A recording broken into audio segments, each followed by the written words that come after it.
Hey, you guys. Busy morning. I've been meaning to come back on here.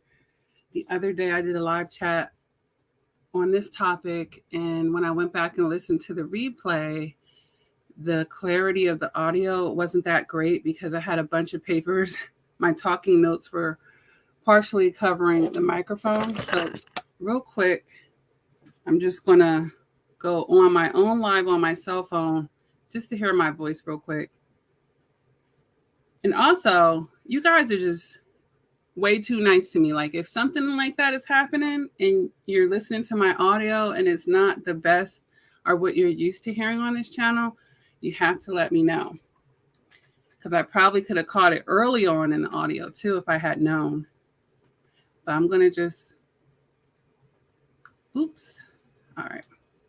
I'm going to just go on my channel real quick and see what this sounds like. But because it was a very important topic, but period, I just want everything that I say on here to be nice and clear for you guys.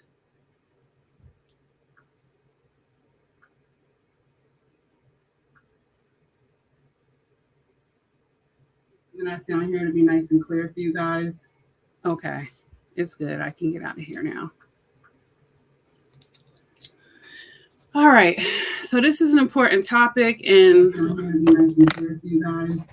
Okay, it's good. Cut this off. Goodness, it connected to my Bluetooth speaker, and never mind. But anyway, this is an important topic, and I don't want you to miss a word of it. You know, it's all important, so I can't have all that in and out and all that nonsense. So better ways to break up with the narcissist and also taking your power back. Hi, Harriet. Boating. I don't want to mispronounce that. I gave it a good try there. And welcome to the live chat. And any new subscriber, anyone that doesn't know about me, I've been around for quite a while. And I help people increase their emotional maturity.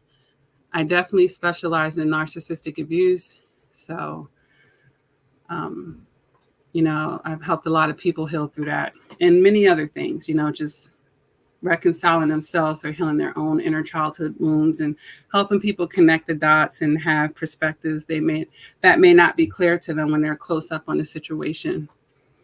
And helping people who are stuck in the healing process finally, get to that point of release. And just helping people connect the dots, because when you are in a narcissistic abusive relationship, they're not trying to give you clarity. It's a lot of confusion. It's a lot of chaos, definitely abuse. And none of those things are helping you have a clear mind or a vision or anything, right?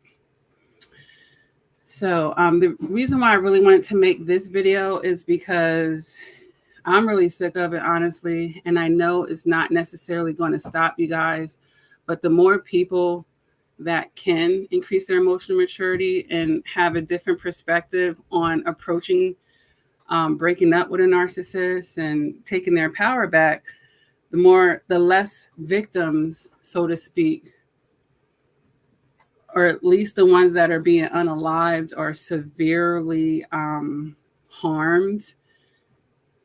This type of video is trying to help eliminate or at least alleviate that type of energy, because it's really sad. All of the news articles and things that I see on a daily basis of people really getting hurt because that narcissist was unpredictable, or they didn't take the right approach, although the narcissist may have shown them their capabilities many times, or they underestimated things, or they didn't put their safety first, because that's really the first thing right there when breaking up with a narcissist.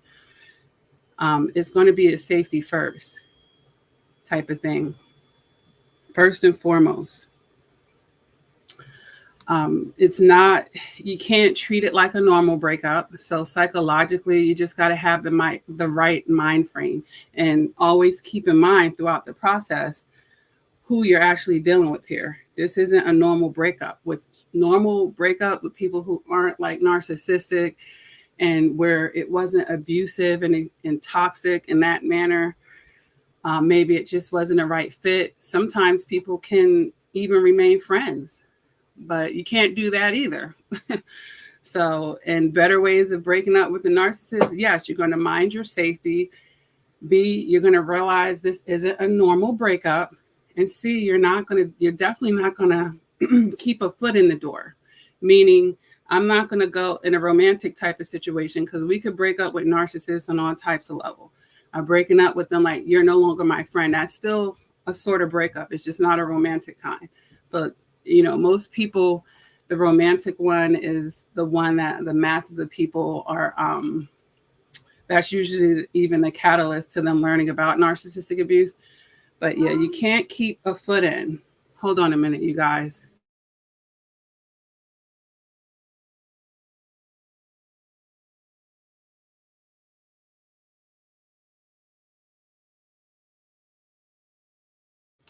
So you can't keep a foot in. So that's basically like saying we were in a romantic relationship, but we can just be friends. First of all, a narcissist is never your friend anyway, no matter what type of relationship you've had with them. So there's no demoting. Like, I know once in my life, I did something similar where it was more like I kept a crack open, and that came back to bite me in the butt, you guys. So not only do I know firsthand, many people can attest to this. Like, you have to cut them off completely. You can't give them any access. Because if you think about it, if they're toxic and basically poisonous to your life, if you had some type of toxicity inside of you virally or whatever, you want to clear it all out. You don't want to leave any of it. If I have a cancer inside of me, I want to get rid of all of it, not just some of it. Because if I leave that little bit, what can it do? It can spread again, and it can be even more vicious. So yeah, we can't, all that demoting stuff, you can get that out of your mind. And that goes back to treating it like a normal breakup. Now, I'll also say, what I said prior in the other live chat, a lot of times empathic people are the narcissists in the equation. They're just still being too nice and kind. They're being too nice and kind. They feel like, let me mute this. But that was definitely validation.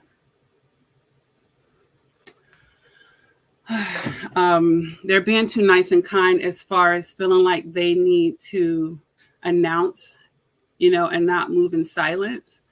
So you have to understand that not only is this not a normal breakup, this narcissist is now an enemy of yours. It's a known enemy at this point, and you have to treat them as such. And why would I give my enemy you breaking up with them is going to be looked at as an attack, basically. And no matter how you approach it, you will be giving them some type of narcissistic injury. And that's why this isn't a normal breakup. With normal people, you can have kind words. You might even be able to give each other some type of positive closure where, you know what, you're not a bad person. I'm not a bad person, but this just ain't it. I wish you well. I wish you well too. And, go about your ways. But no matter how you try to do this with this person, it's going to give them some type of narcissistic injury. And once you trigger that inside of them, and with them feeling like, oh, you're devaluing me, because, it's going to be personal at this point. And maybe it is if they did a whole bunch of stuff and it is a personal relationship, or it could just be, you not wanting to be in that for whatever reason. Usually them and their abuse. So it is personal to them at that point, but they're going to take it and move into another type of energy that's even greater than what you could have even been experiencing. To me, I feel like it's kind of like opening the portal of their shadow side furthermore, because now it's like you're on the other side for sure. Before, when they thought they were manipulating you and mind controlling you, or you were their puppet or whatever, they took confidence in that, in their ego. I mean, it could either be something like that, or they may not take you serious because they feel so powerful over you, or they've manipulated you for so long. They feel like, they're not really taking those giving those words the weight that it is. But nonetheless, it's still giving them a narcissistic injury, because it's like, well, how dare you? Whether I'm taking you serious or not, how dare you come to me and try to let me go when I own you, or, I'm the one on the throne and you're my peasant type of thing. And that can trigger a revenge energy, and if they were already being aggressive and violent with you physically or verbally assaulting you, they're going to further devalue you, and they could turn up the notch, because these people, when they're not totally psychopathic, they definitely run off of emotions. So the emotions will run largely because they're codependent in these relationships, codependent on the energy that you're bringing into their life. And this is why they want to damage your reputation, do these smear campaigns, and make a plot to try to make your life a living hell, or block any type of possible progressions, or interfere with anything that you might have let them know because you trusted them at a certain point. They want to try to play God in your life and like, well, if I can't have you, no one can have you, or I'm going to make it hard for other people to have you. It depends on what extreme they feel like they should be operating out of, and it could progress past that. So all of that needing to talk to them and stuff, the more quiet you could be about it, the better. And especially depending on your situation. Because like I said, these breakups can have different types of variables, like were you living together? Were you not living together? Were you just went out on a few dates? Do they know where you live? Was this a business situation? Is it a family? Is it a friend? So when I make a video like this, you can just take the information that I'm putting out there, you guys, and use your intelligence to make it useful in your situation, what applies to you and how you should apply it. So ultimately, as far as your mindset too, you need to make the breakup less about being involved with them. And at that point, you should be more involved with yourself. People try to make it a community thing, like I've been talking about. Well, the other person, you don't need a bunch of cooperation from them. You just know that you need to remove yourself, and then you set up the boundaries and a safety wise to make that more secure for yourself as much as possible. And in the last live chat, I did talk about, ways you could do that. Now, like, let's say it was a situation where you guys lived together or you were living with them and you had items at their premises. I advise to do not go to the premises and try to retrieve the items by yourself. I would absolutely not do that. Maybe if it was a situation where their work schedule, you can go with like 2 other people, one person in the house with you, someone outside, to get your things, preferably the police. But I remember on that day, I was in a lot of sorrow because of the Sonia Macy situation. And I was feeling really emotional. So me even just mentioning the police, just like, it was a little bit triggering for me as an African-American woman. So, but, of course, in that situation, you should be okay. And there's other things too, you guys. You could have some mace. Yes, it's okay to have mace. It's okay to have a license to carry and to conceal carry if, you're comfortable with that. You could take training classes for it. It's okay to take self-defense classes. It's okay to have something in your car if somebody's walking up on you. Like, it's okay to put up security cameras around your home and have it well lit. It's okay to plant things, around your house for safety purposes. It's okay to do this, especially as a single woman. But safety is important. Safety is definitely important. The other thing that I mentioned in the other live chat is, people breaking up with the narcissist in public. I just want to say, yes, although that is typically better than going into their world. Like, let's say, oh, we need to talk. You send that type of text, we need to talk. Okay. And they tell you to come over to their house. If the need to talk is the breakup, I would absolutely not give them home court advantage. Think of that as giving someone home court advantage. You're going into their private space to give them a narcissistic injury, because no matter, like I said, how you slice the pie, that's what you're going to be doing.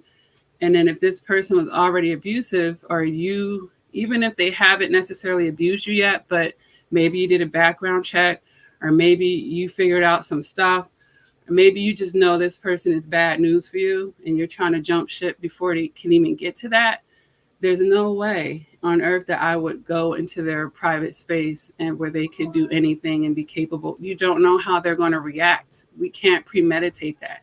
You can't be sure of that. And I don't want you to do that.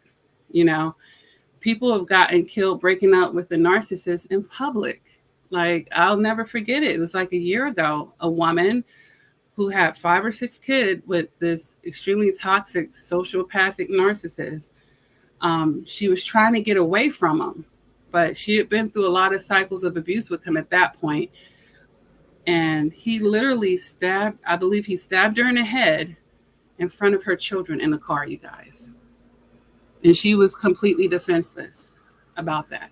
It had been a situation where, they were off and on for a lot of years, and she kept having babies with him because she had, and I've heard a lot of women say this, I want all my kids with one man, no matter how toxic he is.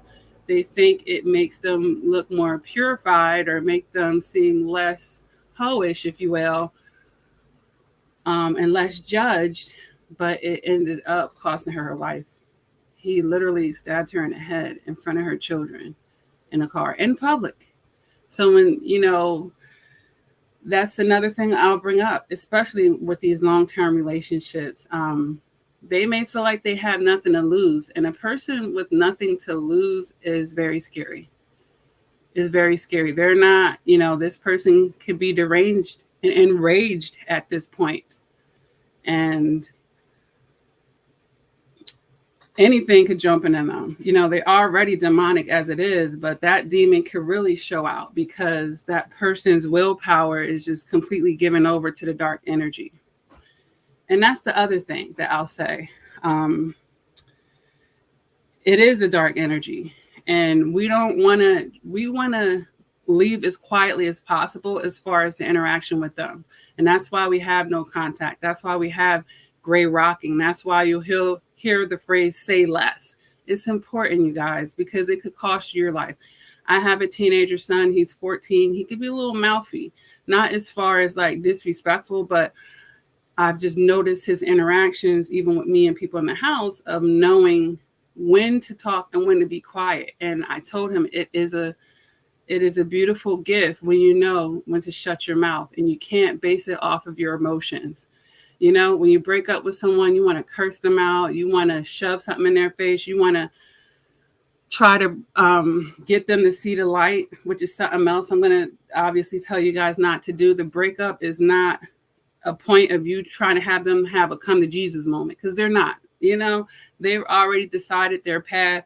Is not your assignment to get them to see the light. It's just your assignment to get away from them. That is the assignment. Is nothing else. Don't make the breakup about anything else. But back to what I was saying, it really is a gift, you guys, to know when to shut your mouth. It could cost you your life. It could cost you your life because you're triggering the demon inside of them, and you don't know how they're going to react. Because as I've said many times, if someone's a raging narcissist, chances are they have other mental illnesses going on.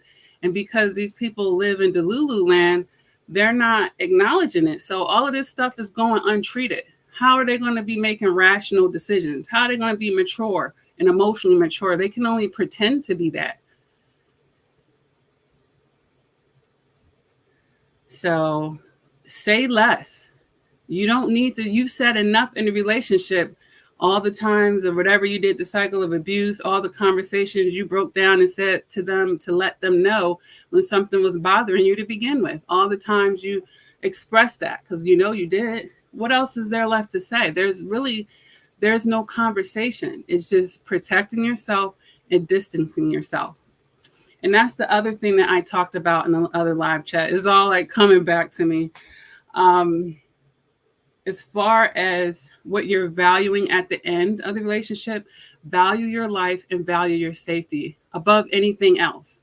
So all that, what I was just talking about, was pertaining to your ego. You needing them to see the light. You wanting them to say sorry at least, or acknowledge something, or you feeling like you have to get something off your chest with them. Don't do it.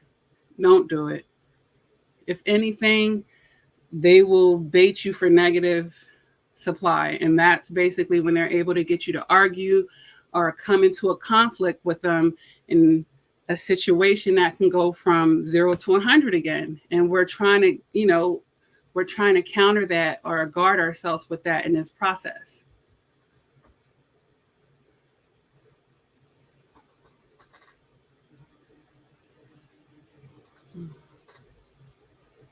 So, knowing when to be quiet is important. You don't have to, even if someone else is in the wrong. Like, there's times in life somebody else is in the wrong. You don't always have to say something. You don't always have to address it with them. Some things are just for you to make note of and readjust. You have to become that wise in life, even when you're dealing with strangers. Okay? Even when you're dealing with strangers.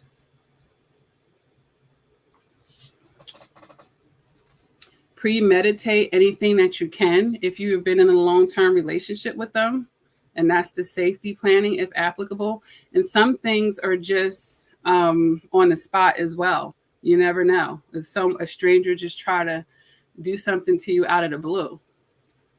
And, those situations are tricky because when we're under attack, our mind chooses for us usually how we can react to it. Either we're going to fight, or we're going to flight, which is leave, or we can actually freeze. A lot of people have experienced freezing. I've experienced that once in my life, where your body is not moving. And it's the same thing that's happening with, like, I could take this down to deers. People they're like, why did a deer run into the middle of the road and they see the car ongoing and they're stuck? They froze. Their mind chose how to deal with that fear in that moment, and it chose to freeze. And then a lot of them end up getting hit and unfortunately passing away. But yeah, how our mind initially responds to trauma, sometimes it's not always within our power, honestly. So, and I think I already mentioned it, just because you're accepting this breakup, it doesn't mean that they will. It doesn't mean that they're not going to still, you have this conversation and let them know that the breakup happened. And then an hour later, they're still reaching out to you as if you didn't even have that conversation with them.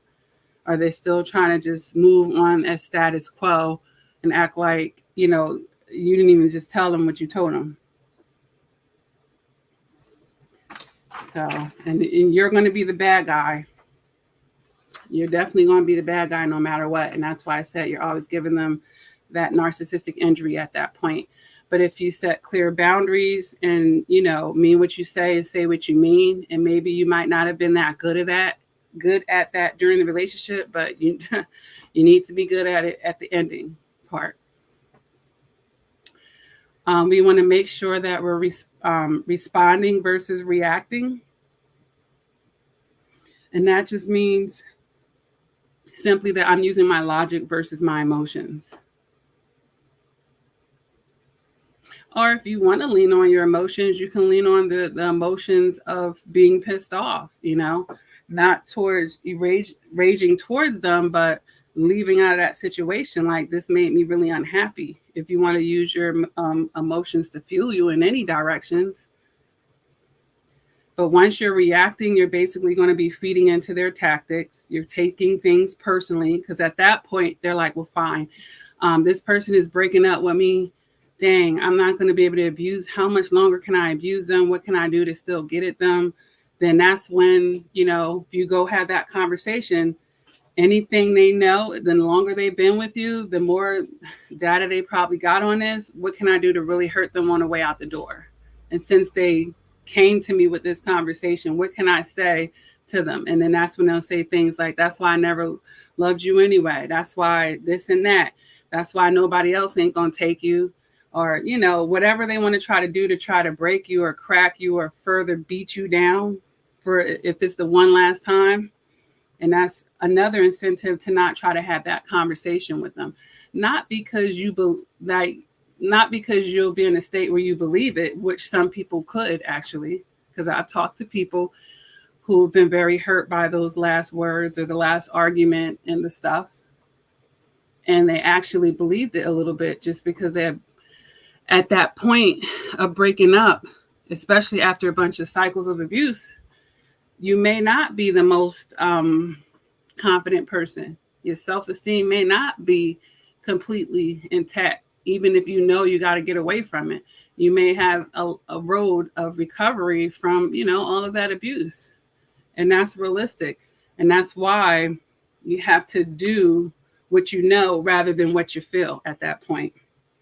Because they're just going to try to re-trigger the trauma bond and, bring you back into that energy. They don't want you to fight against it and break away and create a healthier lifestyle that's not with that type of energy. They want you to stay, enmeshed in that, basically. So you're going to have to learn how to emotionally detach. That relationship, I know it had to have been emotional because that's what they do. They trigger your emotionals like hell. So the art of detachment, which I have made content on that on this channel. You can learn how to detach, honey. Boy, that's another good gift. So knowing when to shut up and when to talk in life, in any given situation, that's a gift. And learning the art of detachment is a beautiful gift too. It allows you to do a whole bunch of things. It allows you to do the necessary and not have your feelings intercept it or make it less powerful than it needs to be, or less potent, if you will. It also will allow you to compartmentalize in life when you're able to detach. Like, even if I feel something, because it's something that I use all the time, I've had to, because I've been through my own traumas in life, and some of them while being a single divorced mother. So I had children relying on me. I had a career relying on me. I had all types of, I couldn't, just because, things didn't work out with this narcissist, I can't let all the parts of my life fall apart here, which could happen as you fall into depression and you don't know the art of detachment, which would allow you to compartmentalize. So if I have a feeling, I'm not going to ignore it. I'm like, dang, wow, that really set me back for a second there. But let me address this tomorrow in my therapy session, or tonight when I'm meditating, I'm going to talk to God about this. But now I can still focus on my work day. It's not like I'm not addressing myself, but I'm setting a time and place for it. And it's not months and years later. You can't just push it down and I don't even call it pushing it down. We'll call this pushing it to the side. I'm going to set it to the side for a sec. Other people may deal with it in a more avoidant way where they're just pushing it down. And then that's when you end up having panic attacks and anxiety attack. Because I've experienced that too at times where I felt like, I didn't have time to address this stuff. So I have to push it down, but not coming back around to it. I eventually started having really bad panic attacks, and it forces you to have to address it. So rather than my body telling me, hey, we're tired of holding this stress and tension inside of us. So our way of dealing with it, we're going to give you a panic attack, and it's letting you know there's something psychological that you need to address. Now, of course, you can have palpitations for different things like dehydration, eating too much salt, and even from exhaustion could give you that as well. But if you've been through some trauma, when you're in tune with yourself, you'll know what that's for. Why am I having this anxiety attack or panic attack? Okay. And I have made videos earlier in the channel, you guys, if you have suffered from this, because it has been years since I've had a panic attack. And I'm really proud to say that, because at my worst, at my height, when I had a lot of stress going on in my life, I had a 2-hour panic attack. I literally woke up out of my sleep into one. But at that point, I had had so many others, but not to that extent. I was like, oh my God. But I was under severe stress at that time in my life. And I had some psychological things definitely that I needed to tend to. Someone made a comment that I'd like to share. And that's great. If you want to share your survival story, and I'll share it with everyone if you put it in the chat. So AF said, I left my narcissistic ex-boyfriend of 15 years. Whew, that's a good long time. 5 days before Christmas, 3 years ago. Didn't say a word. Me and the kids left right after he left for work. Was the safest way. Absolutely. You are smart. Yes. You're very smart. That's exactly how I would have played that. And in the previous live chat that I had to take down, I did talk about, sometimes when women are leaving and the attachment to material, because you might feel like, why do I have to leave the house? Why do I have to start over? Why do I have to move in with a friend or a family or go to a shelter or a safe house? Or why am I the one? It feels like you're the one being inconvenienced. But like I said, first and foremost, at the very beginning of this live chat, the number one thing is to get out of this safely and with your life. And especially when you have children as well. Anything material you can get back. And I even got a little vulnerable on the last live chat, and I shared where my mother actually, the night she passed away, and she passed away when I was 7, and she was only 22, you guys. She had been in an abusive relationship and experiencing domestic violence. On the night that she passed away, she took me and my 2 younger sisters to a safe house, which was very good. That was smart of her. But then, for some reason, she convinced the people at the safe house to allow her to go back for her things. And that's when she ended up passing away on her way back to get the things. Those things, whatever it is, clothes, shoes, even if it's designer, nothing is more important than your safety in your life. And God will give it all back to you. I know. I've started over once in my life, going through another situation similar to my mother, honestly. But what I told myself, because I'm very close to my mom spiritually, I said, Mom, I'm going to make a different decision, and I'm going to break the cycle, and I'm going to make you proud. I'm not going to be a statistic. I'm going to honor her. Because I seen her go through it, I knew I had to get away. It was no questions. And I didn't go back for nothing. Okay.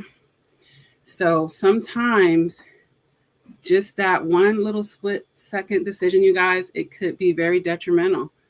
And, we need to take it serious.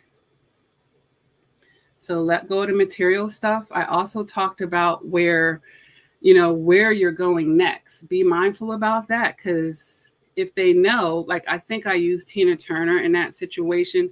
Remember in the Tina Turner movie when she left Ike, she went over to her mother's house, which, I guess that could make sense, right?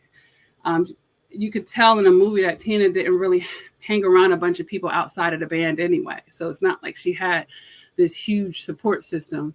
But her mother, Ike knew where to find her. First, he probably would have known logically because it was the mother. But the mother actually called Ike and told him where she was. So, whoever, if you're going to a friends or family that this narcissist knows where they live and stuff, be careful about that. That's why sometimes people do take the route of going to a safe house or something, because they don't want this person finding them, because it feels like, all right, I left the house for safety, but you know where this house is too. You could stalk me from there. You can try to mess with me from there too. And sometimes extreme situations will cause for an extreme way of dealing with it, such as going to a safe house. But that's why those things are in place, and it could be saving your life. And those people will set you up with a whole lot of resources that you never knew existed to make sure that you're able to, eventually get back into your own place and have what you need to do that. At least that was my experience. I was very much covered. So be careful with that.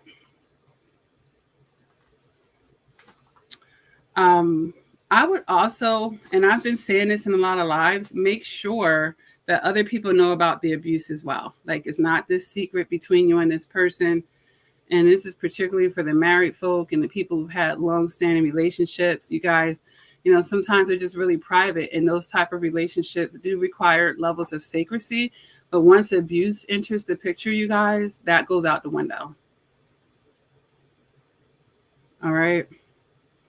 I've said it time and time again, when we see situations and domestic abuse happen, people are being unalived, and then everyone's saying, we never knew that they even had problems. Don't be that person. It doesn't mean that you have to put this on the front page news, but just having the discernment to know who can be your confidant at this point. And this is a part of documenting the abuse, because it's not always documenting the abuse isn't always just getting a restraining order, which of course someone who has nothing to lose may not even respect it anyway, right? You get that piece of paper, it is a piece of paper to them, because they already feel like they're holier than thou and above the law as it is, especially if this is a sociopath. They're still going to do whatever they want to do. That's not going to stop them from nothing. But what it can do is at least document your case.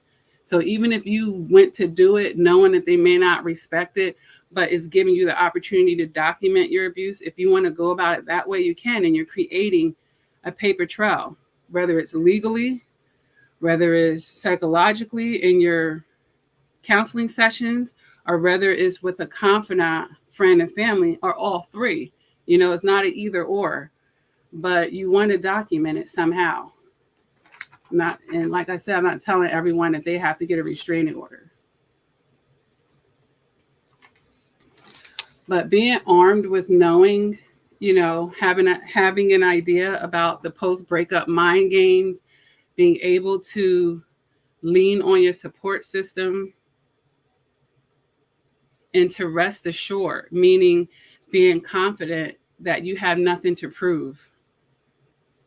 And that eliminates the conversation as well. You don't have to prove that you're not a bad person for breaking up. I'm doing this because of that. You know why I'm leaving you. That's why some people, they just stop talking to people. They know what they did. If you ask them, like, man, you didn't even say nothing to them, because they know what they did. Yeah, they know what they did. Especially if we're talking about cycles of abuse and whatever the case may be, they know what they did. So, Noper Eradicator says, it is easy for people to be mind clucked. I told people, but since his presentation was immaculate and people zoned out or didn't believe me.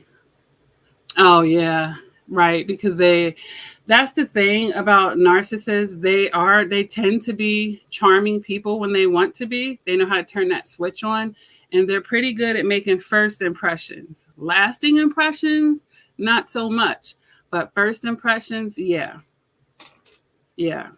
But that's why it's important that you're not being reactionary yourself. Like, he's being calm, like he done triggered you, abused you, and now, stuff's hitting the fan. And now he's presenting as the person who's calm, cool, and collected. And you finally lost your cool. You're finally spazzing out. And then everyone's observing you in that state. And, they didn't see all the patience you had through the relationship. They just see you spazzing out and them being cool. And that's why we really had to, learn how these people move. And that's about having an idea of the post-breakup mind games and this stuff they're doing throughout the relationship anyway. And I think as well, what can help people in their reactions, is making it an experience versus your story. Making it an experience. I have a puppy, you guys. Am I going to have to take you out of here, Chucky? Making it an experience versus your story.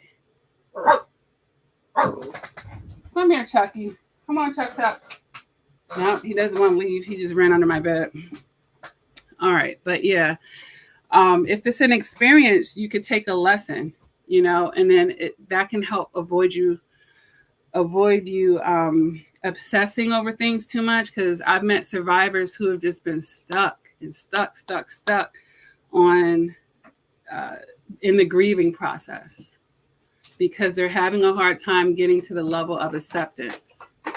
You have to get to a level of acceptance before you can get to a level of releasing it. So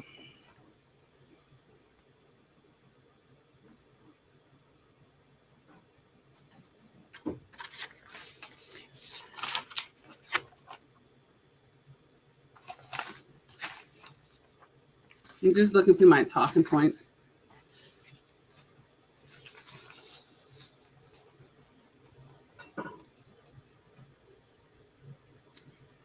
Noper Eradicator says, me not being reactionary worked against me. Everyone was like, why didn't you say anything? I was like, hello, you haven't been listening for the last 20 years. I've been talking.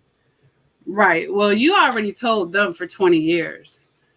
So, yeah. So whoever you're talking to at that point, the question would be the opposite. Why weren't you listening?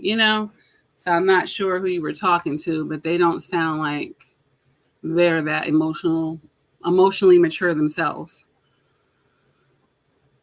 Seashell 200 said, you said in a video that they only contact you with emotionally via trauma bonding or codependency. Fabulous insight. Please explain on this, especially when you leave or outgrow them.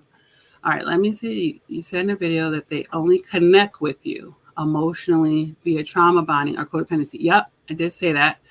Fabulous insight. Please expand on this, especially when you outgrow them. Right. Well, the outgrow part, that's really easy.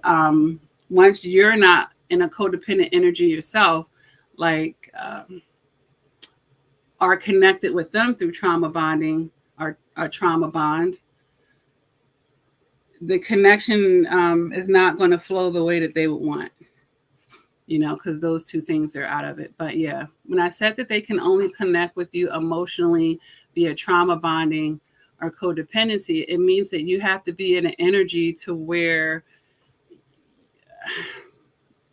the relationship is enmeshed, basically. There's not a lot of interdependency, if any, and individualness within it. There aren't healthy boundaries within a relationship. Like, let's say you get in a relationship with someone and you used to do this, you used to do that. Like, everything gets thrown away and your whole world just revolves around that person. And whatever you were into before is just completely gone. And now while people can transition, like let's say, oh, I got married and I had kids, and it's not that the parts of me are gone. I still have my hobbies. I still have my friends. I still, I'm able to compartmentalize enough. And although, yes, I'm building a home with this person, we have things. I have hobbies that this person isn't a part of that I still enjoy to do. We can freely live interdependently and as a union, And the trauma bond is basically them connecting with you through a trauma bond is basically you connecting with them through abuse. Yeah. So whether it's abuse that you guys have in common from the past and or the abuse that they're putting you through the cycles of abuse. Because what happens, and you have to watch my trauma bonding videos, I talk about not only the psychological, but the physiological aspects of a trauma bond, where our brain is reacting to the abuse and these cycles of abuse that the narcissist is putting us through. And if you've already been abused prior to meeting the narcissist, they're just re-triggering those pathways. Because unfortunately, the pathways always stay there when you had a trauma bond in your life. But what happened is, if you're not walking the path a lot, you can think of it as your brain starts, it looks like a bunch of weeds and stuff, meaning it's not a clear path. It's not easy to walk into that path. Versus when that trauma bond is active and you've been running off of this for years and you just keep getting in new relationships and it's just more trauma bonding over past abuse or them doing similar abuses that you've been used to, the path is like a beautiful paved road. It's so comfortable to walk down it. Your brain remembers it very easily. It's an automatic knee jerk. See, when you're out of those type of energies long enough, a new path starts becoming more comfortable for your brain. A new path becomes the new norm because you're replacing one energy with another. You're replacing one environment with another. You've gotten away from it. And that's why the no contact is so important. The more you're in these trauma bonds, the more your brain is going there first. Is, because ultimately it's an addiction. That trauma bond it's another form of addiction. You can think of it like a drug addiction, an alcohol addiction, a sex, gambling, whatever, money, food. We can be addicted to a lot of stuff. The more you're entrenched in that addiction, the more comfortable with it and the more knee-jerk it is. The more you start replacing the habits, there's a lot of resistance at first because your flesh and your psyche is just used to the old way. It's familiar. We're creatures of habits. We don't really like to change like that. So it feels uncomfortable. But if you know that, it's feeling uncomfortable just because of your patterns and behaviors. But it's uncomfortable because it's not good for you. But because your flesh and the dopamines and it's like feel-good hormones that get released basically once that narcissist is back, love bombing you, and it gives you a false sense of feeling good or this being good for me. Just like when someone has a sugar addiction, and how that's triggering the mind. A lot of this stuff, it really is a lot. It's mental, it's psychological, and even chemical. So when all these things are going in it, are part of the puzzle, it makes it that much easier, you guys, to just say, okay, in my emotional maturity, I know my body is going to fight against this right now. I know there's the soul ties, there's the trauma bond. These things are very active. And when I initially break away from it, my body might still yearn for it, even though my mind knows I shouldn't be. So I'm going to give my emotions and my psyche time to catch up with my mind. But right now, I know I have to let my logic take the steering wheel. It could have been a situation where you felt like you had good sex with this person or, you guys had some type of toxic soul tie. Okay. But is that worth the abuse that's going to come with it? Once you get healed, it's going to make you feel disgusted. You want to throw up because I don't even want you to touch me. I don't even know how I could separate the abuse from the sex like I did before. You'll start, once you get the clarity, because that's what, addiction is taken away from a person, their clarity. All they can see is their fix. All they can see is their next high. And honestly, it's a toxic way of self-soothing. I'm trying to get some needs met in this codependent relationship because I haven't done the work within myself. It's not really the proper way to get those needs met, but it's giving me these dopamine, disbursements, and it's making me feel sufficient, but then you have to suffer a consequence for that. So it's pretty deep, you guys, but just knowing these things, it arms you with it can empower you. It can empower you if you take it into account properly. If you know, hey, I'm going to crash, I'm going to go through withdrawal, like someone who's getting off of a hard drug, I'm going to go through that. But you can think about it. I got to replace one thing with another. That's why sometimes they go into inpatient or they go to a building where they can get more support. Now, there isn't necessarily inpatient for narcissistic abuse, but you can align things to help you, like to help intercept the toxic behaviors and patterns you have with that other person. Man, I used to talk to them all day long. When you're codependent, you guys, you're talking all day long. You're reporting every step of your day. Like, you're going to feel that there's a void missing once you make that change. And that's why you have to start replacing one thing with another. You know, that's why it's good to come to communities like this. And there's lots nowadays, there's so much more help, you know, than ever before. Even I offer coaching sessions. I always have, guys, for years, where people have gotten bundles from me. And this is not me trying to promote. I'm just giving you an example. You can get yourself into therapy, you know, brick and mortar. But I will tell you this right now, the way that narcissistic abuse is represented in the academic journals in psychology in America, at least, is very much underrepresented. I'm trying to find the right word for it. Like, they don't really give it to me the full scope that they should be giving it. They're not recognizing it the same, which is why there's so many life coaches now that have evolved from this that are helping people through stuff. But I have text messaging packages. You could text me instead of the narcissist. Or if you have a good friend, or, you know, get yourself into therapy. You know, at one time I was seeing 2 therapists. When I was doing my work, it took me like 18 months.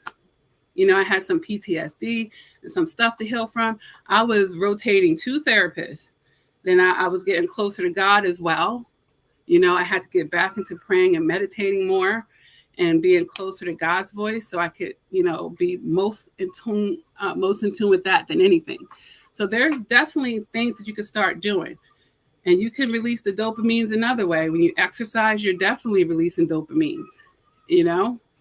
So there's ways, but you have to fill the void. You can't just break up with them and try to act and just sit around and look at a wall. You're going to end up probably breaking no contact because the voids are going to be too noticeable. You haven't filled them with anything else, and not anything. So you don't want to go from, I got a narcissistic abuse and now I'm a sex addict, because you might bump into some more narcissists, and that might be a part of their addictions. Now you got a narcissist with a sex thing, and now y'all getting STDs, and you done got pregnant. Like, look, you want to do it, learn how to self-soothe in a positive light. So that might be a part of the issue, learning how to actually self-soothe in a positive way that isn't to your detriment, where you're jumping from one bad thing to another bad thing. And then, of course, beyond self-soothing, having a healthy support system, you know, not your other friend that's still with the narcissist, and, you know, they're just not going to be a good, it's not going to be a good, what's the word, you guys? A good, it's right on my tongue. They're not going to be a good example. Example wasn't a word, but that's the one I got right now. So let me catch up with some of the other messages, and let me know, Seashell 200, if that was like explaining it well enough for you. I was trying there. AF says he came after me, threatening me with custody of the kids as well, started a smear campaign with his mother, lost custody of the kids just by trying to destroy me, and he only destroyed himself. Yeah. So see how you stood out of the way? And that's the beauty of you getting out of the way. I'm serious. One of the most beautiful things to you actually stepping away from that narcissist, especially when they were being manic and doing a bunch of stuff, they actually exposed themselves. Because, you know, once you're out of the picture, who are they blaming that on? That behavior, you know, or they're doing it with the next person. And then the next person after that is just, people are going to actually be able to connect the dots. Not that you need them to connect the dots, because as long as you connect the dots for yourself, that's all you really need. But it is nice. It's very nice when they go ahead and expose themselves, because you're not in the picture. It's all them at this point, and they're doing it because they're not well. They're not well. They're not well, and they can definitely expose themselves. And it becomes a lot easier when they can't point the finger at you, because you removed yourself and you're not giving them anything to feed off. And that's exactly what Nope Eradicator said. They feed off negative energy. Absolutely. You guys are like in sync with me. It's like a soul tribe feeling. AF says, oh my God, yes, they do feed off negative energy. My ex was a OTR truck driver. He had nothing but time. Chucky, you just got a mess, don't you? You know, puppies, when they're teething, they like to chew on stuff. They do feed off negative energy. My ex was an OTR, or on the road. I believe that's on the road truck driver. He had nothing but time on his hands, but to be calling and harassing me and being manipulative as well. Yeah. Yeah. So hopefully he got blocked at that point. Whew. And then here's the thing. You could block them from that number. And now they can get burner phone numbers. Like, technology is a gift and a curse all wrapped up, you guys. And especially if these narcissists learn how to use technology, you know, and they do, because it's a good way for them to start setting up new supply. It's definitely a good way to still try to abuse old supply or hoover people back in, or, you know, or to try to set their image. Because the world of social media allows people to do that, set their image and make them appear a certain way. So narcissists, they just soak that up.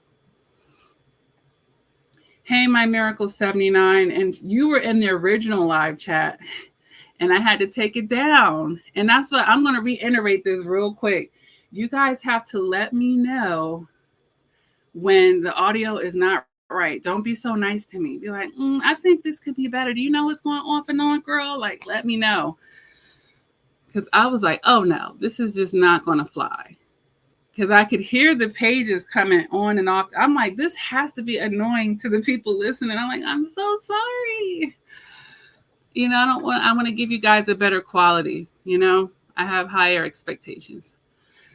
So Seashell 200 says, excellent explanation. Thank you. You'll never know the difference you've made over the years to me. Totally helped reframe my perspective. Thank you. You're welcome. And that makes me feel really happy.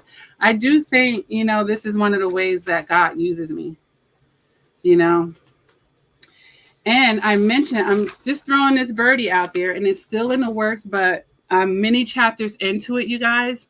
I'm basically dumping my brain into a book. It's going to have over 100 chapters, you guys, where I'm talking about narcissistic abuse and how to heal from it.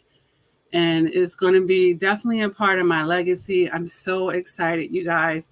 It's going to be in different languages. Like, I'm pushing this. This book is going to be pushed. Okay?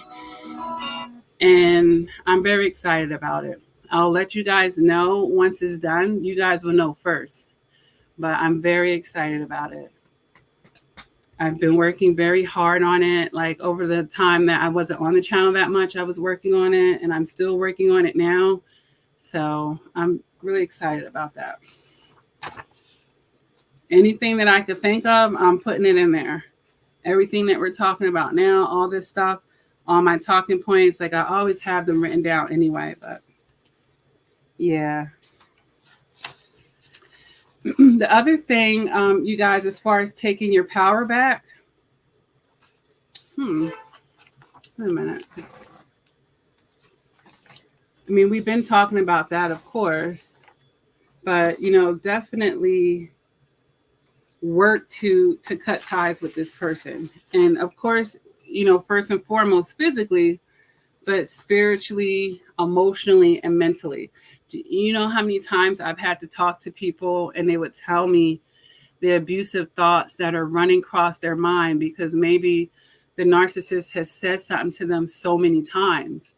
And, you know, the way the mind works, the more times you tend to hear something, there could come to a point where you might adapt that or basically accept it on some type of level, because a seed is being planted and it's being watered, which is why they tell you to watch how you talk to your kids, watch what you're speaking over them.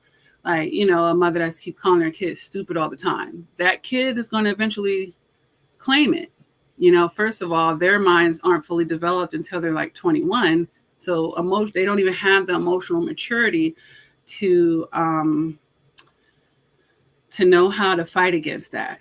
But I'm chances are talking to a room full of adults here. So we have like, what, 75,000 thoughts a day? We really do, you guys. It's a lot of thoughts.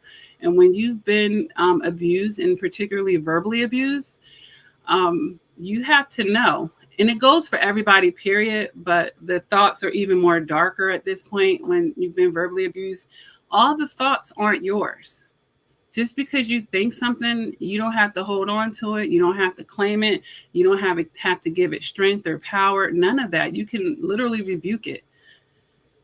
You can. And you can actually even replace that negative thought with, you can counter it with something else. You know, like if some type of dark energy is trying to get in your head and make you think you're this or that, you're a failure, you can't do this, you can't do that, or it wants to keep triggering you on your past, be like, I moved past that. I'm protected now. I'm healed from that. I'm moving forward, or I'm getting better, or that's not true. Like, you don't have to give into it, because a voice could tell you to kill somebody. You know, ask people who have certain type of mental health where they're hearing the voices. And I have my theory on that. You know, those are spiritual attacks. So anytime you're hearing a voice that's telling you you're not worth it, what's the point of trying? You might as well give up. You might as well go back. That's spiritual, you guys. That's when you need to be, if you have a religion, that's when you need to be praying on it. If you don't have a religion, you can still, to me, there's one God, there's one source, period. Even if you have a religion, there's one God. You can always reach out to him, you know, you can always do it, you guys. But you can rebuke it minimally. Even if you're not spiritually, you can just rebuke it. Rebuke is kind of like it's used in a spiritual sense, but you can deny it, and you cannot claim it to be true, and you can replace that thought with something positive. You don't have to take to it and let your thoughts just take control of you and run rampant and bring you into a space or a place, because now you don't want no contact, and you're still feeling like is not feeling too different, because your mind hasn't been renewed enough. It hasn't been cleared out enough. And you don't know how to deal with the thoughts, you know? And that goes back to me saying, make it an experience versus your story. You know, people, once you make it a part of your story, you have to keep telling it. You have to keep going back to it. And you don't have to take that approach, especially when you haven't healed enough past it. You know, but if it's an experience, I can just take the lessons. You should take the lessons anyway, and be thankful that you got out of it. You're focusing on you went through it, but be thankful that you got out of it. And not only did you get out of it, you learned from it, and you feel self-assured that you're not going to go through it again. That's called growth. That's called progression. But some people, they just miss all of that, and they just keep going back to the hurt or the discomfort and the abuse that they experience in the experience, and they're making it their story, and it's keeping them stuck because they're missing all that other stuff. You're out of it, you got away, you're doing better, you know better, you're not going back. It's a better version of yourself came out of it, you know? So it's really how you're looking at it. You got to watch your perspectives. You know, that's when you've been through something like this, you got to watch your perspective. And another way you could take your power back, you guys, is to not let it make you jaded. You know, those people, they don't want you to believe in love anymore. They don't want you to think you can have better. They want you to be afraid of people and live your life in fear, or to think that you were just, because sometimes when this is repetitive and entrenched, like, damn, I've been being abused since I was a child. Like, has anybody ever loved me? Will anybody love me on this earth? First of all, you're going to start with yourself, right? I'm going to love me. And especially if you feel like you came from a place where nobody else was there for you, then you definitely got to be there for yourself. Because who else, number one, who else is going to do it? You know, everywhere you go, you will be. No matter how many abusive people you done been with and left, you still had to take yourself every step of the way. So you need the most grace given to yourself. You should be able to give yourself the most kindness, because you know everything you've been through, all the unsaid stuff that other people don't know. That's why your self-care and all of that, it needs to be that much more. And that's a part of also replacing one thing with another. Because in those relationships, usually our self-care is suffering in some way or many ways. And we have to reconnect with that. And then that's why you see survivors on the other side of this, and they're glowing. They're looking wonderful. Like it was very transformative in a positive way. You know, and that's getting over the hump and then getting to that sweet spot. And the sweet spot isn't, I forgot about it. You're not senile. You don't have memory issues. But if you think back on it, it should be more of an empowerment than anything. Like I'm bad as hell. Like I went through that and I'm standing here today, stronger than ever, better than ever, wiser than ever. Like it's letting you know, like, whoa. And it may even affirm your spirituality. Like God never left my side. He got me through all of that. Are you kidding me? I know there's a God more than ever. It had to have been something else helping me through that, because I could have lost my life for anything. You could have seen the times where out of your own toxicity or ignorance or lack of emotional maturity, you actually were putting yourself in harm's way in big ways or even little ways. So it's really about your perspective. And that's just emotional maturity helps with having a healthier perspective. And, you know, as far as does anyone heal from anything 100%? You could heal from something 100%. But I'll say this, if you don't heal from something 100%, you got to heal from it out of your detriment. That's the next runner up. You know what I'm saying? Like, it doesn't mean that once a year I do have a day on the anniversary of the day where we caught the cops, and I feel a little sad on that day, and I might, you know, be a little bit more quieter. I might have a few tears. It might feel a little bit somber on certain anniversary days that might trigger certain thoughts. But that's one day out of a whole year, you guys. You're still human. I just feel like we got to be realistic too, you know. But healing out of your detriment is the goal. Get it out of your detriment. Because once you've healed out of your detriment, you're not going back. You're not repeating cycles. It doesn't mean that it didn't hurt you. It doesn't mean that you don't still have feelings about it. And, you know, like I said, it doesn't mean that you forgot it all happened. But it's not to your detriment. It's not working against you. It's not putting you back into those situations. Now, because, you know, if we want to talk philosophically here, no one's 100% healed in his life. And that's just some real emotional maturity. But the people that are thriving or balanced are, you know, having more happy days than not, because life is not just being happy like a clown all day. No, life is not a straight line. We have a whole range of human emotions that we feel, but it doesn't have to be to your detriment. As a matter of fact, those feelings can be signals and warnings to you to tap into yourself and figure out what that's stemming from. It's okay to feel angry. It's what you do with the anger. You know, people make it so bad to feel angry. No, it's not. It's how people react to the energy that makes it good or bad. It's okay to feel sad. But it's, you know, not letting it swallow you into depression. You know, it's okay to feel happy, but don't let it swallow you or lift you up to a bunch of delusions and illusions where you're out of touch with reality as well. So, you know, our emotions are just that. And as long as we're human beings, we're going to feel them. So emotional maturity is going to then teach us not to be one-dimensional with things. Like, oh, we're going to put angry on the bad side. No, we're going to put mad on the bad side. No, you need to get mad.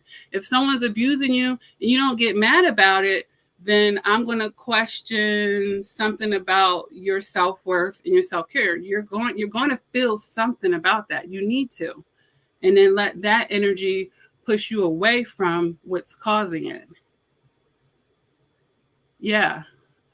You know, not to your detriment, though. Not taking me out of character. Not making me walk away in handcuffs, you know. Because there's a lot of women, and I did mention this in the other live chat, where they have been in abusive situations and they just took the abuse, and then they end up killing the narcissist. This goes the other way. That's why they talk about what snapped and all these other things, where you pent up and they pushed it down, and then they did that one thing, or and then you're in jail when you were just defending yourself, but they didn't create the paper trail or whatever else the case may be. So before things can even get to that part, you guys, there's a better way to leave the narcissist. And that's definitely not the way. You don't want to leave it going to jail yourself.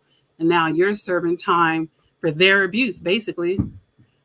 You're serving time for their abuse. You don't want that. You have kids. There's a lot of single mothers out here. Your kids need you. You don't need to be attached to anything, any type of foolishness.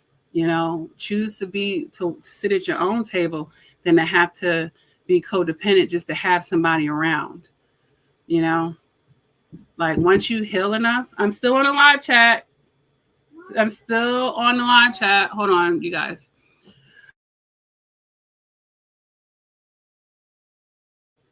You have to get to that point. But once you're out of codependent energy, you will certainly be in that point. But not in a pessimistic manner to where God can't bless you with your real husband or wife, or with your real friend, or your real soul tribe. He can't give you a real opportunity because now you're like, you PTSD. Are you going to do it next? Or, you're on edge, because you're still too close to that energy. You're still too close to it.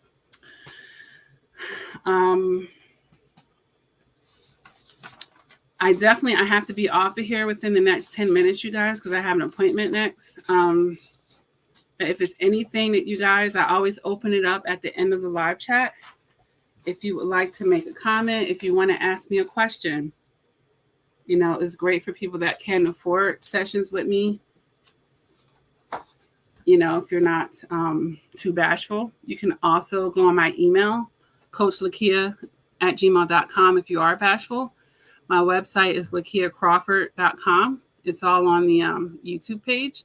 I see a comment here. AF said it's the sexual tie for me.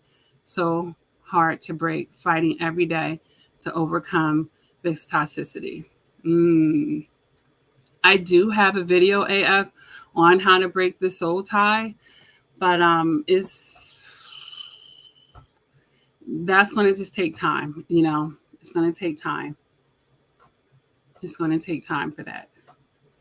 You could pray your way out of that as well. That's a start for it. Praying and meditating on the soul tie. I've literally, for me, if I were to share with you guys how I've handled things, I've literally taken pieces of paper and cut it and let it be. It's like a ceremony. And that cutting was cutting the trauma bond. It was cutting the soul tie.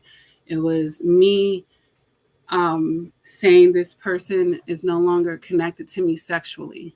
I've done all types of things, but ultimately what helped me was clearing my mind, because the desire for them sexually, the desire for sex and the desire from sex from them are two different things.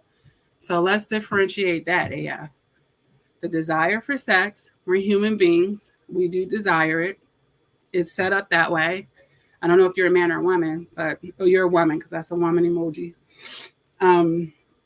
We're set up for that, especially with our monthly cycle. And that's, God's way of helping this world procreate and continue on. So hormonally, you're going to desire sex, but desiring it from them, that's a separate thing, But whether you were married to them or they were your longtime lover, or you felt like, that was something that they could get right. I don't know. But that just takes time away and a renewing of your mind. But it does help. Like I said, it helped me anyway to pray that away. And I did other things too. If let's say you were in a marriage, I got a new bed, or I did spiritual baths. I lit candles, white candles, and meditated on them. Every time I looked at it, it was setting intention. The soul tie has been broken.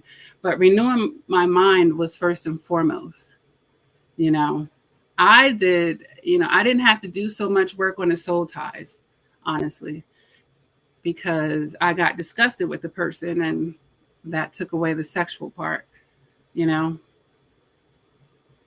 So, yeah, I do think they have sexual demons with them. I do. I agree with that. So you can think about that. You had a soul tie, more so with that person than with the demon inside of that person. And that sex is a form of mind control because they know you release hormones.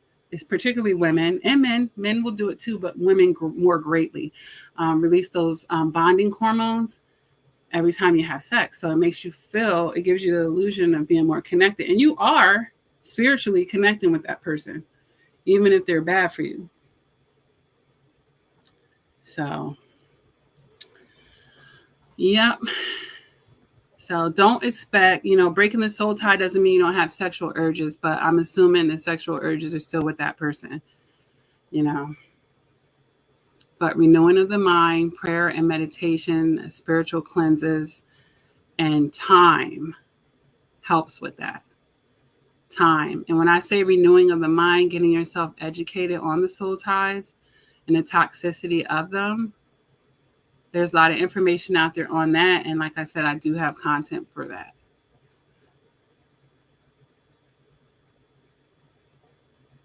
It takes time with that.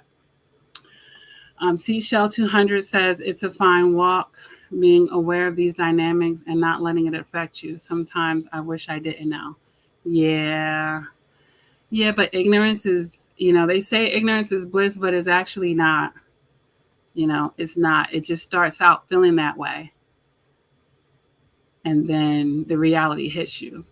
But once the reality hits you, because you were walking in ignorance, it puts you on the offense.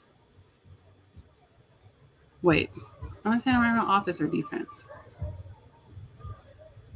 Yeah, it puts you on the offense. Yeah, because the defense is the one attacking. Or yeah, I think I got that right. AF says, thank you so much. I've watched your videos and it has helped me tremendously rest my mind mentally. Yeah, yeah. Yeah, I've had to learn. I've had to learn through my 20s and 30s. Okay. I really haven't. And I'm learning in my 40s. We learn until we take our last breath. And then we still learn on the other side because our spirits, they never die, you guys. But life really is a big classroom. I just, at the end of the day, I don't want you guys to make the battle bigger than the war, because the war is for your spirit. The war is for your legacy. The war is for your legacy. The war is for your happiness. Don't let the battle with a toxic relationship let you lose sight of that. All right? Because you'll look back on it 5, 10, 15, 20 years, or more, God willing, and you'll see that it was important, but it certainly is not your whole life. Okay? Like you're not going to think about that per se on your deathbed unless that narcissist is unaliving you and they're the last person you're seeing. And I didn't mean to say something so gruesome, but in my emotional maturity, you guys, I'm just a realist and I'm just honest, And I'm not the person that will use all, always, never unless it's really applicable. So, like, we all need oxygen. Yes, we do. We need to breathe. There's certain things. But otherwise, we just got to be careful with those words. But you guys are going to be okay, especially if you are rocking on a channel like this. I'm going to tell you everything I know, and just to empower yourself, to inform yourself, to help renew your mind, to help give you some fresh perspectives and, or things that you never even thought of to help you on your journey. That's the main point of my channel. I want to help you guys on your journey, especially if you've had a lot of heartache or you've been in these situations. Hell, you could be a psychology junkie like me and just like to learn about emotional maturity. You'll be ahead of the game. You can avoid stuff. You don't have to learn it all through toxicity. You can learn from other people's mistakes. You can. So I love you guys. I don't think I see any more comments so far. And my meeting is starting in 4 minutes. I will be actively on the channel this week. You know, I hate to say a schedule because it's like, dang, I don't want to let you guys down. But as you can see, I'm definitely way more active on the channel nowadays, and that's not going away. So make sure that you're hitting the subscribe if you want to hear more. Make sure you're liking, you guys. That's a way to energetically let me know how you feel, and help get me into the rotation. There's a lot of low vibrational things. Channels like this need to be floating around, but the only way I could really get it there is through the support of my subscribers. You guys liking, making comments and stuff. It helps get me into the algorithm a little more heavier. All right. All right. I love you guys, and I will see you in the next live chat. If you have any video ideas that you would like for me to address, you can always leave them down in the comments. But continue to work on yourselves, which means never giving up on yourself, of course. And you're going to be all right. Okay. You can always replay. Reinforcement is good. Do you know how many videos I've had to re-listen to over and over and over and over? Because I got to drill these messages in there. Or I'm feeling this way again. I need to lean on it again. Make yourself a playlist of uplifting and encouraging stuff. I actually do have a playlist on this channel for encouraging words. So you can go on there. I made it years ago. All right, you guys, I will see you in the next live chat. Have a beautiful rest of your day or night or wherever it is, because I know people be from all over the place, and I love that. That's the thing I love about YouTube. I can reach people anywhere that have internet. But take care, and I will see you in the next live chat, you guys. Love you.